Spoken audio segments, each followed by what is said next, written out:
Muy bien, seguimos en Nativa Nos Conecta, esto es Pulso Informativo, estamos en San Isidro, vamos a conversar con Carlos Rivera, presidente del IDL, a propósito de la decisión del Congreso de aprobar una norma que fiscaliza a las ONGs, y que ahora está la autógrafa en Palacio de Gobierno y se entiende que la debe firmar la presidenta próximamente. Carlos, ¿cómo está? ¿Cómo resumiría este caso?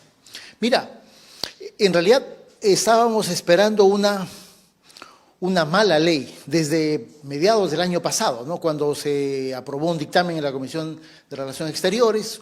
Inclusive eso generó ya un pronunciamiento público de por lo menos 16 embajadas, y eso de alguna manera hizo, consideramos, retroceder al Congreso en este ánimo de lanzar una ley que ya en ese momento no solamente era mala, sino bastante inconstitucional, porque en concreto no es una ley que favorece ningún procedimiento de fiscalización, sino que básicamente lo que hace es multiplicar las infracciones y multiplicar las sanciones.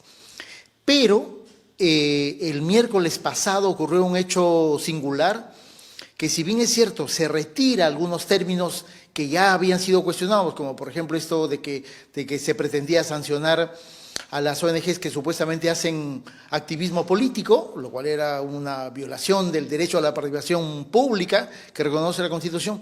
Si bien es cierto, eso se retira, pero en realidad en el último minuto se incorpora 2 o 3 disposiciones mucho peores que lo que habíamos conocido en el texto original del dictamen de la Comisión de Relaciones Exteriores, ¿no? Por ejemplo, se establece una disposición de que la APSI tiene que otorgar una conformidad previa para la ejecución de los proyectos y de los presupuestos. Digamos, en este momento nosotros, recibimos una donación, ganamos un proyecto y simplemente inscribimos el proyecto. Y luego en cada mes de marzo, como ahora, hacemos una declaración jurada de lo que hemos ejecutado el año anterior. Ahora tienen que pedir permiso o recibir el aval.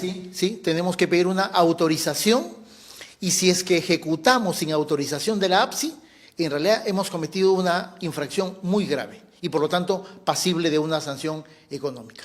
Ya, eso me parece que resulta absolutamente inadmisible, porque recordemos que somos asociaciones civiles de derecho privado, somos particulares, somos privados, nadie aceptaría de hacer un tipo de trabajo que no tiene ningún rasgo de ilegalidad, porque ha pasado todos los controles, si es que no merece una autorización previa. ¿Qué pasa si al funcionario del APSI, que no sabemos quién es, no le gusta el proyecto?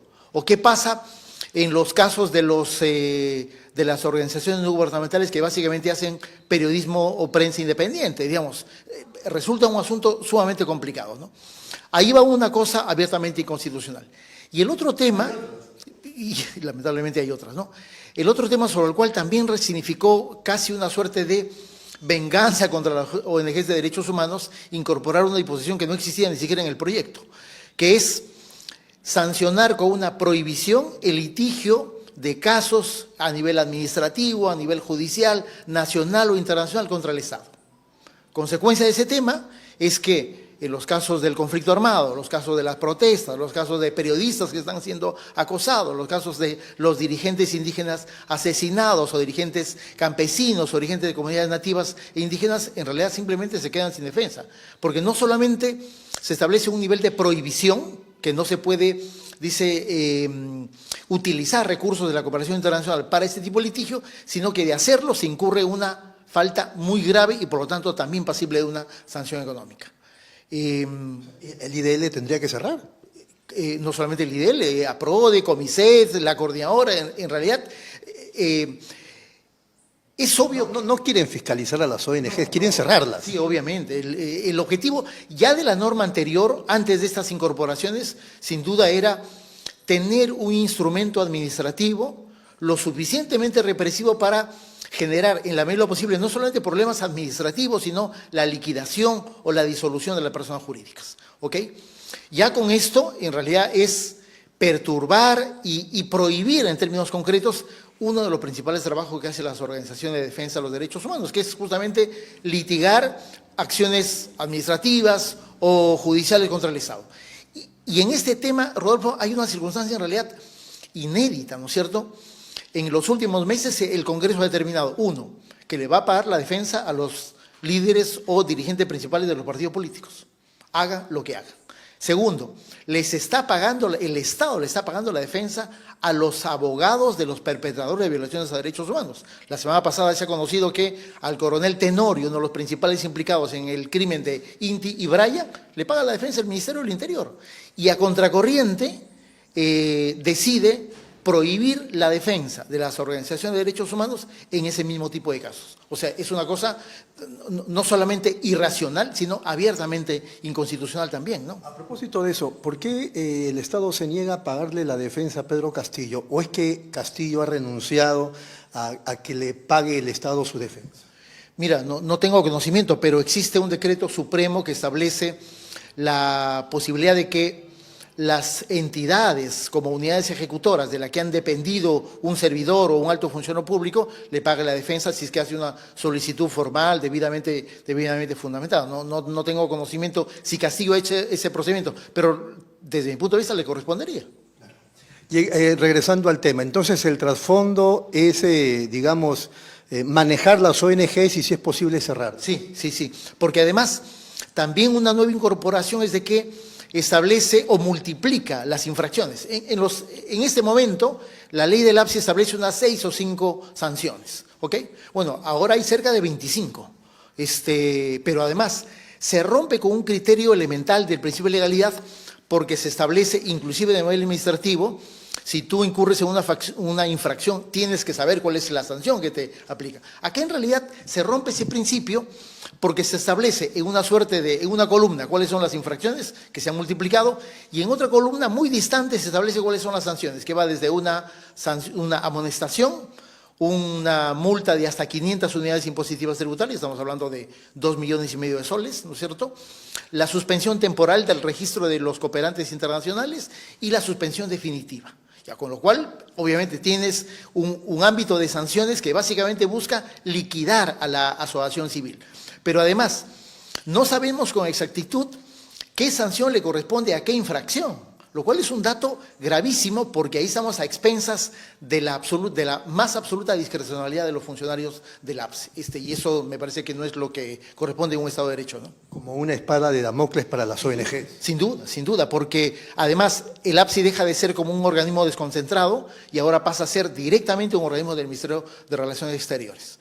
Han eliminado un consejo consultivo en el que participaba la sociedad civil, ahora ya es un organismo 100% del Poder Ejecutivo y por lo tanto sí cambia un poco la naturaleza de la organización, deciden promulgar una norma absolutamente represiva y que tiene visos de búsqueda de extinción de las organizaciones. Muy bien. ¿Cuál va a ser la respuesta de las ONGs frente a todo este contexto, o sea, doble sobre sencillo, que lo van a promulgar?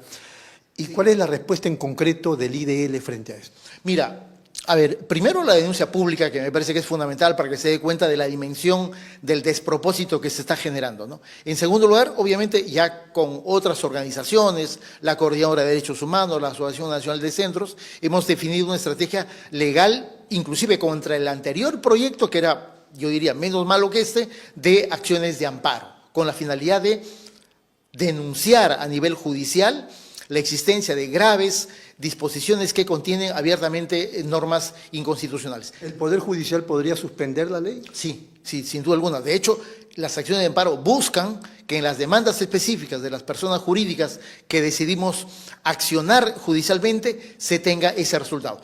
Pero ya con las últimas disposiciones, esta de la conformidad previa, la prohibición del litigio, estamos evaluando la posibilidad de presentar acciones de inconstitucionalidad, porque en realidad resulta simplemente inaceptable para un Estado de Derecho. No es posible que el Estado diga que la víctima tal, o el periodista tal, o el dirigente tal, no puede tener el abogado que ha escogido. Es una violación del derecho de la asociación a ejercer libremente su trabajo, es una violación del ejercicio profesional de los abogados que trabajamos en esta materia y de hecho también se está iniciando acciones de carácter internacional a nivel de Naciones Unidas y de la Comisión Interamericana de Derechos Humanos. Muy bien.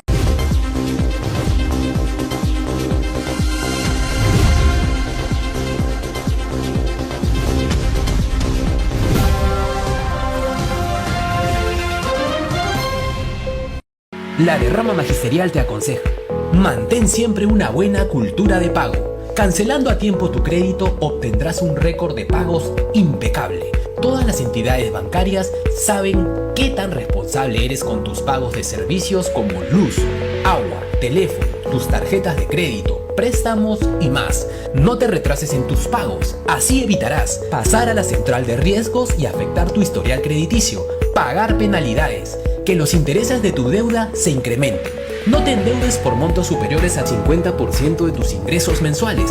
Esa es una razón frecuente del incumplimiento de pago. Evalúa siempre tu capacidad de pago. ¿Qué ventajas tendrás si realizas tus pagos a tiempo? Tendrás un buen historial crediticio. Podrás solicitar un nuevo préstamo en cualquier entidad financiera, con condiciones favorables para comprar una vivienda o un vehículo, por ejemplo. Podrás obtener mayores montos y un plazo adecuado a tus posibilidades de pago. Obtendrás mejores tasas de interés. Ten en cuenta tu fecha de pago y vencimiento a través de recordatorios. Lleva un cronograma o una agenda con el calendario de todos tus pagos y ponlo a la vista. Aplica y fomenta la cultura de pago y serás siempre sujeto de crédito. Derrama magisterial. Seguridad social para el maestro. Bienvenidos a mi lugar favorito. Les quiero contar por qué siempre vengo a Plaza Hogar. Aquí encuentras de todo. Y si un mueble me gusta, lo personalizan a mi antojo. Elijo el color, la tela, todo a medida. Y también puedo traer y reparar todos mis muebles. Además, el servicio de despacho funciona perfecto y a un precio accesible. Y por si fuera poco, siempre encuentro estacionamiento. Somos Plaza Hogar. Hay un mea culpa de Gustavo Gorriti o del IDL al solicitar la suspensión de una diligencia de la Fiscalía. Estoy hablando del caso de Pablo Sánchez. En julio del 18. Mira, yo diría que antes de solicitar un mea culpa, en realidad creo que hay que colocar en una real dimensión la naturaleza de esa diligencia, ¿no? Y en los últimos días he escuchado prácticamente todos los días la existencia de una campaña dirigida a colocar como objetivo a la actual fiscal de la Nación bajo el argumento de decir de que no existía razones para que exima de responsabilidad penal al exfiscal de la Nación, Pablo Sánchez. Pero lo que sí hay que decir es una cosa de verdad súper importante en términos de lo que ocurre en esa diligencia y me parece que da cuenta de la razonabilidad sobre la cual ha tomado la decisión la fiscal de la Nación. Y es el hecho de que fue una decisión, fue una intervención o una diligencia absolutamente fuera de la ley. ¿Por qué fuera de la ley? Por una razón muy concreta. Cuando viene el fiscal Rurus a nuestra anterior oficina de Pardo y Aliaga, en realidad sorprende a la gente que está en ese momento en el IDL. ¿No le escuchan de repente cuando él dice, vengo voluntariamente, si me pueden recibir? En ningún momento afirmó eso el fiscal Rurus. Él llegó a buscar a Gustavo Gorriti, ¿no es cierto?, a solicitar los audios. Gustavo Gorriti no se encontraba en ese momento, pero además hay un dato. Él dijo, vengo por una orden judicial, vengo a ingresar. Dijo que venía con una orden y una resolución, una disposición de la Fiscalía Anticorrupción, de la señora Nora Córdoba. ¿Ok? ¿Y eso es posible? O sea, con una orden de la Fiscalía misma se puede ingresar, se necesita una orden del Poder Judicial, puede el fiscal tocar la puerta, pese a que no hay orden judicial, e indagar y preguntar. No, digamos, todo tipo de diligencia, por más que Rurus afirma de que las exhibiciones voluntarias no necesitan un documento a la mano, pero en realidad Rurus ingresa sin mostrar ningún documento, ¿no es cierto? Él dice que es voluntario. ¿O no? Es que, ¿cómo puedes tú saber que eso que afirma Rurus efectivamente es lo que se había dispuesto? ¿No es cierto? Y es ahí donde se tiene que hacer una evaluación adecuada, y creo que es la evaluación que ha hecho la fiscal de la Nación. Rurus ingresa. Pero no solamente ingresa solo, sino que ingresa con 4 policías. ¿Qué sentido tiene supuestamente venir a una exhibición voluntaria con 4 efectivos policiales? Ese es su primer dato. Segundo dato, en el curso de la... Ahí digo yo, Carlos, si el señor viene y dice para, un tema voluntario, sí, ¿por qué le permiten el acceso? Se le permitió el acceso justamente por una delicadeza y diferencia de él haberse identificado como un representante del Ministerio Público. Cuando nos sentamos en la mesa con Rurus... Ese es un error, Carlos, ¿de acuerdo? Seguramente que sí, ¿no? Seguramente que sí. Pero en realidad somos absolutamente respetuosos de la ley, no tendríamos por qué impedir el desarrollo de una diligencia. Pero en el momento... No, pero es que la diligencia no estaba dispuesta por una orden judicial, Carlos. Entonces, ¿por qué le permiten el acceso? Te digo, capaz eso fue un error en el sentido de permitir a partir de una deferencia el ingreso de una autoridad según un documento a la mano. Cuando estamos en el salón del IDL, les vamos solicitando a Rurus que nos muestre esa disposición que había autorizado a él llegar al IDL. Y es en ese momento... Disposición fiscal. Exactamente. Y en ese momento Rurus dice que no la tiene. En ese momento él decide suspender. La conversación de Gorriti con Pablo Sánchez, reconocida por ambas, en realidad es un evento posterior. Pero luego hay otros elementos súper importantes que tomamos conocimiento cuando presentamos una acción de amparo contra el propio Ministerio Público. Y son dos, te diría. Uno, la tarde del día 10 de julio, que es el momento de la intervención ilegal de Rurus, la propia Nora Córdoba le impone un memo al señor Rurus por haber incumplido y no haber tenido la diligencia debida para llevar la disposición fiscal que ella misma había emitido. Pero además, luego tomamos conocimiento en los descargos en esta acción de amparo que hace la fiscal Nora Córdoba, ella en ningún momento habla de una exhibición voluntaria, ella habla de una incautación. Por eso es que van con los policías. Y en el documento de descargos de Nora Córdoba, ella dice que los policías han ido porque se tiene que garantizar la cadena de custodia. Eso significa que su disposición era llevarse los audios, no exhibición voluntaria. Correcto. Ahora, ¿una incautación no requiere orden judicial? Sí. Es que todo eso fue absolutamente irregular, ¿no es cierto? Todo fue absolutamente irregular. Después han mostrado una disposición supuestamente emitida el 10 de julio del año 2018, ¿no es cierto?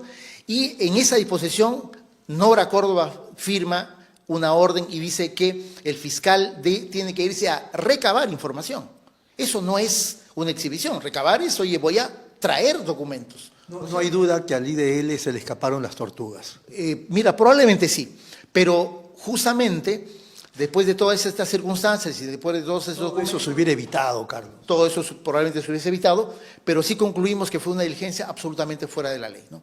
Y me parece que los documentos que son parte de la carpeta de investigación, del proceso de amparo, nos da cuenta de que fue una diligencia fuera de la ley, que no había ningún tipo de disposición, que el objetivo era incautar los audios, y lo cual desde todo punto de vista significaba un hecho abiertamente inconstitucional, porque estaban incautando material periodístico, lo cual resultaba simplemente inaceptable, ¿no? Para ir terminando, Pablo Sánchez lo llama y lo alinea al fiscal, le dice que suspenda la diligencia. Cuando se produce la llamada de Pablo Sánchez, ¿A pedido de él? no, Rurus ya había suspendido la diligencia. Justamente, ¿por qué? Porque nosotros le solicitamos y le exigimos que nos muestre el documento de cuáles eran los términos de su presencia en el IDL. Y es en ese momento que él dice, vamos a suspender porque no he traído la disposición. ¿Eso está aprobado? ¿Hay un video, algo de eso? Sí, claro. El video y las propias actuaciones en el curso de esa investigación dan cuenta de que Rurus levanta la diligencia, suspende la diligencia, porque él no ha traído ningún documento que justifique y nos dé la certeza de cuál es la naturaleza de la diligencia que se estaba realizando. ¿Quién lo llama Pablo Sánchez? ¿Gorriti?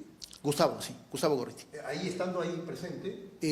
Me parece que minutos antes de ingresar a la oficina de Pardo y Aliaga, ¿no? ¿Ese no es otro error?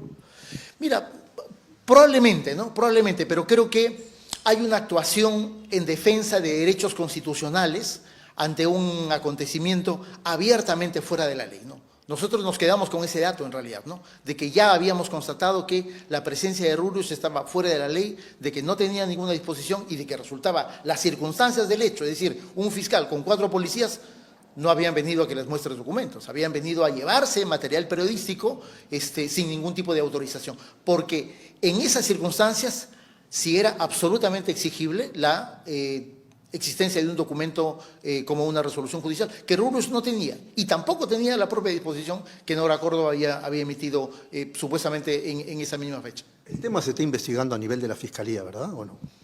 El tema se ha investigado a nivel de la Fiscalía, ¿no es cierto? Es justamente la disposición que ha emitido la señora Delia Espinosa hace... Lo archiva.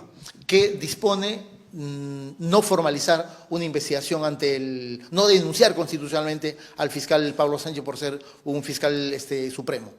¿Qué le parece a usted eso? Mira, a mí me parece que en términos formales me parece una decisión correcta, porque no hay una actuación ilegal, porque lo que hace Pablo Sánchez es llamar a un fiscal que está actuando fuera de la ley. ¿Qué te sustentas para estar haciendo lo que estás haciendo? Y me parece, ya no solamente en ese tema, ya no solamente una impresión nuestra, todo lo que te he dicho está debidamente acreditado en documentos. Ahora, no solamente es el fiscal, sino también su jefa. Su jefa, exactamente, su jefa, porque Nora Córdoba pretende sacar, como dices, a las castañas del fuego imponiéndole un memo a Rurus, su subordinado. Pero en realidad quien había mandado a Rurus a incautar es la propia Nora Córdoba. Y por eso cuando hace sus descargos en el amparo que nosotros presentamos, ella dice que los policías han ido para garantizar una cadena de custodia. Es decir, eso significa en términos procesales que iban a incautar el material, cosa que nunca admite Rurus. Y en realidad una cosa es lo que Rurus dice y otra cosa es lo que hizo, porque él fue a incautar y por eso llevó 4 efectivos policiales. ¿Es cierto que ustedes tenían oficinas en el Ministerio Público? No, jamás, jamás. Es lo que se dice. Bueno, esa es la declaración de Pablo Villanueva, ¿no es cierto? Y en realidad ni siquiera Villanueva dice que tenemos oficina en el Ministerio Público, ¿eh? El dato concreto es que Villanueva dice que en un momento que él con otra persona, me parece que es su asesor, en ese momento cuando era gerente de la Escuela del Ministerio Público, visitan a la oficina de José Domingo Pérez, él dice que ve en un despacho contiguo o en un ambiente de la Fiscalía de Pérez Gómez a Romina Mela. Nunca ha dicho que ella tenía una oficina, dice que la ve revisando unos documentos. Ya. De ahí han saltado otras personas a decir que supuestamente es una oficina, en realidad Villanueva jamás ha afirmado eso, ¿no? Y obviamente sería improbable e inaudito que nosotros tengamos una oficina en una entidad pública, ¿no?